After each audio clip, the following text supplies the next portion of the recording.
Okay, part two. Sorry about that. My phone died. So continuing on, the last thing we were talking about was the smoke detector. So the last piece in here was really talking about the air conditioner. It's a 13.5 BTU AC, and it's meant primarily to cool down this room. I know the ducts also go into the other bedroom as well as the bathroom. I know they can be upgraded to add a little heat strip in there to provide some not radiant heat, but heat as needed, but I don't have that in right now. So outside of that, we spoke about the storage, we spoke about the receptacles, we spoke about the in-floor vents and heating. We spoke about the two furnaces, so it's pretty much wrapped up for the RV itself. So let's go look at the hide-a-bed and make sure I didn't miss anything else. Everything else is covered in here.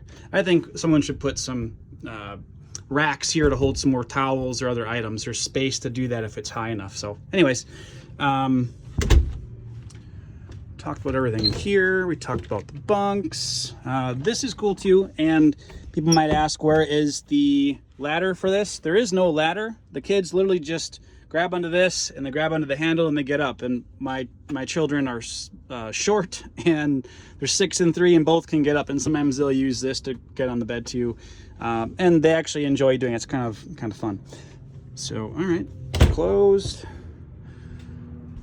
All right, other pieces to this. These do adjust up and down on both sides. One of the other pieces that I think is important to talk about is the seats do move forward and they do spin. They are considered captain's chairs. So some RVs, even 100,000 plus RVs we've looked at, don't have captain's chairs. And my wife is 5'1" and she couldn't touch the pedals. So that was a big no-no for some of these RVs. So if you are not 6 foot or 5'10" or 5'9", having these seats be able to move back and forth and recline all the way, let's show, is actually super nice. So that's good if you want to watch a movie or if you just want to take a nap while you're driving. So pretty comfortable, and these are very comfortable seats too. So I think that was pretty nice. Let's see what else. Okay, let's do the hide-a-bed. Let's see if I can do this with one hand. Just gonna take this off. Put this right here. Cushions come off. I'm just gonna put them right here for now. Actually, put it over here for now.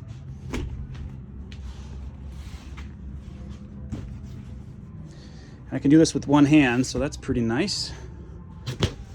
Okay, so here's the handle. And we replaced the bed itself with an IKEA bed with memory foam, so it really helps out to be able to use that. And I did notice that these springs, there's not a lot of support in any of these hide-a-beds, so you can use it like this, but you will slump kind of in the middle. They do have a support, brace, as you can see right in the middle here, and it's just not enough. They have 2 of them, right? So it's just not quite enough to really hold enough people, even with this bigger bed. And that folds down. So you say, well, why do I bring that up? Well, we actually got some slats that sit vertically from the top to bottom underneath this bed. So I'll show you where those are at. And this does fold up. So in the morning, you move your bedding off, close it up. You could probably put the bedding in, maybe not in there, but probably underneath here. We just kind of put it up front here. But we have these slats that I purchased off Amazon that solve that problem. I'll just pull one of them out so you guys can see. And it's a good thing these pass all the way through, because not all Class A gas have this. So this is a critical part of our travels. So I'm gonna bring this out. This is huge, by the way, huge idea. I'm doing this all one-handed, so if you have 2 hands, you can do it even easier. So pop it back down. I'm gonna take the bed off here. Just gonna put it right here. Okay. Pull this down. Again, really hard with one hand. Okay. And this just goes out. And I have the other pair that's underneath, so we put one on both sides. This is meant for a twin, but now it's stable. So now you can put this bed back on the mattress. Again, one hand is kind of hard with this, sorry. Here we go. And obviously you don't want to do this every day because it's kind of a pain in the butt. But this fixes the hide-a-bed stability problem. So this is your golden nugget if you're just watching this video out of curiosity. And it's stable. It's really nice and firm. So put a little topper on this too. Be really nice. But lifesaver. Without that, it'd be much, much harder to remove it. Again, if I had two hands, just kind of pull it out.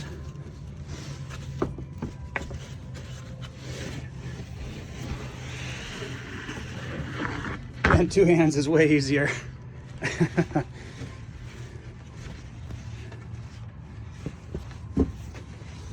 Okay, just fantastic. Okay, so I'm gonna go ahead and cover back on. Just do this real quick. Here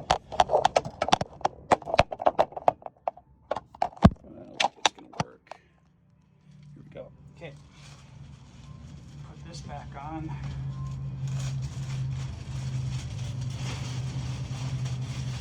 This I cannot do with one hand. I just do this just to keep it a little more protected when it's sitting in storage. Okay, put that away in just a sec. All right, so now the hide-a-bed is back. Just gonna make sure I can put it away now.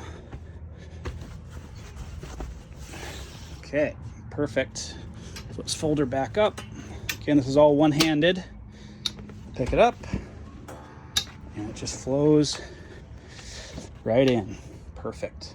I'm gonna go ahead and put this back underneath. Again, this is, as you can see, it is a long, it's slats. It's over 6 feet for that hide-a-bed. So I'm gonna put that back underneath. I'm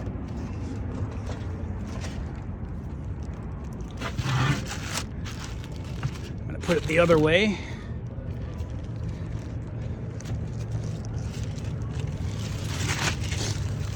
Here we go. And we're done.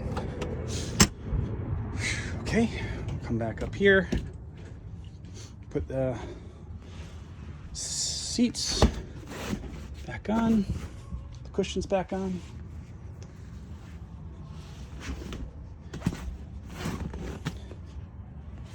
And we're almost back to the way we were. Okay. Put the little comfy blanket over the top, just because it's nice and soft.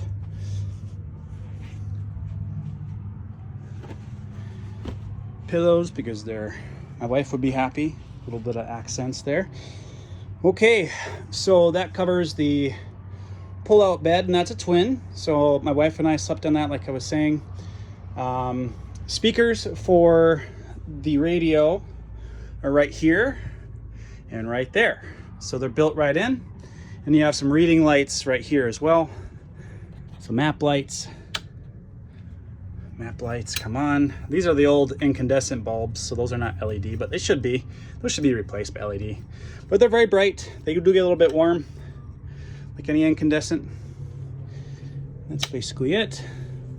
You see the generator does have 613 hours at the time of this recording. To prime it, you, I think, hold the button up, actually. Turns, oh.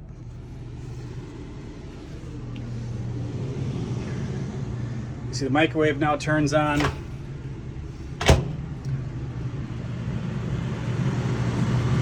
The air conditioner is now on.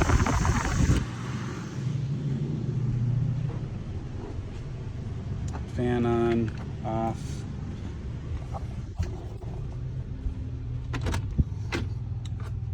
'77. Fan on. Let's just turn the AC on this one. You hear it. put 77 degrees.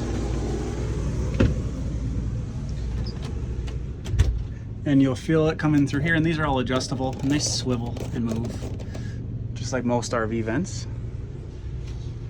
Okay. Let's see, what else do we have for covering on details on this? I feel like I've covered mostly everything on this RV, on the interior, on the storage. Yeah, I think we've got pretty much everything covered. I'll do a little quick video at the end here as well. So we covered that. We turned the generator on. You can see everything's turning on. You know, again, I'll just turn this to auto. And one thing that's interesting is people don't always understand the cold levels. 2, I believe, is colder. 1 is coldest, and then 5 is the least cool. So I keep it on 2, and that's right around 42 degrees. That does a pretty good job. And it does seal quite well. And I do have, I believe, yeah, this is what you use when you winterize your fridge, and it sits in there and keeps the doors open so you don't have any mold, which just happened to us, but we cleaned it out. But RV places, if you're repairing it or storing it over the winter, they do not care. They generally just leave it. So that's that. I think that's it. We covered all the stuff in here. Hot water heater is pretty cool. It has the propane element, and it also has electric element as well, and it's a 10-gallon. Most RVs are 6-gallon water tanks versus a 10-gallon, so you get, you know, what's that, almost double the hot water tank for longer showers and yeah, showers basically versus dishes. So as I kind of mentioned earlier, the sink has its own gray water tank.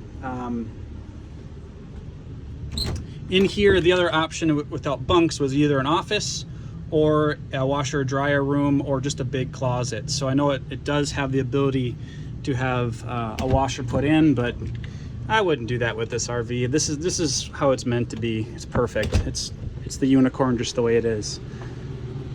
Fans obviously on both sides for when it's hot. These do come out. This is how you close up the RV to give some more privacy. Just kind of pull it. It comes right and around like this.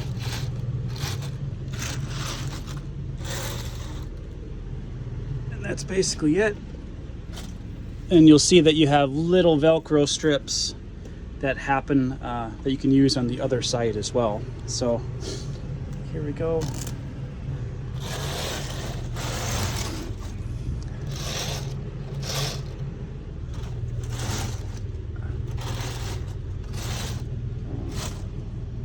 Okay, so now you have the privacy from that nice panoramic window that's in the front. So if you are camping or you're just, you know, boondocking at the night at a Cracker Barrel or Walmart or out in the desert or somewhere, you can close it up and have some privacy. Okay, so we talked about the sub, we talked about the surround sound. I think that's pretty much everything. Seat belts here, there, front. I think that's basically it. Oh, gas detector. This is a good one. This is where the gas detector is. If this is off, your gas will not work anywhere. You see that the light went off? The gas will not work. It means no stove, no fridge, nothing. Your kids might turn this off, so keep an eye on this light. This is pretty standard on most RVs to make sure there's not problems with your LP. Go ahead and turn it back on. It'll beep. And then the light blinks green, and now everything's back to normal. Okay, so back, you can see it's auto. No LP is in use right now since we have the generator running, and even if we didn't, it would have the 120, I think, as well. So let's go ahead and take a look at the battery control center. This is one of the last pieces that I get to show you.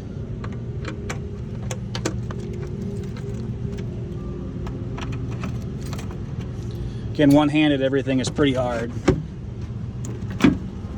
Okay. This is very heavy. Oh, move the water dish. Okay, so this is the house batteries in here. This is where you're gonna find the battery control unit. Really nice guy. I think his name is John. Makes these out of Chicago, I believe. I can't remember. But I had to replace this because the prior owner messed it up and didn't do it right. So I traced all the wires and labeled everything. Here is the solar charger. You can see that we're getting 12.8 volts right now.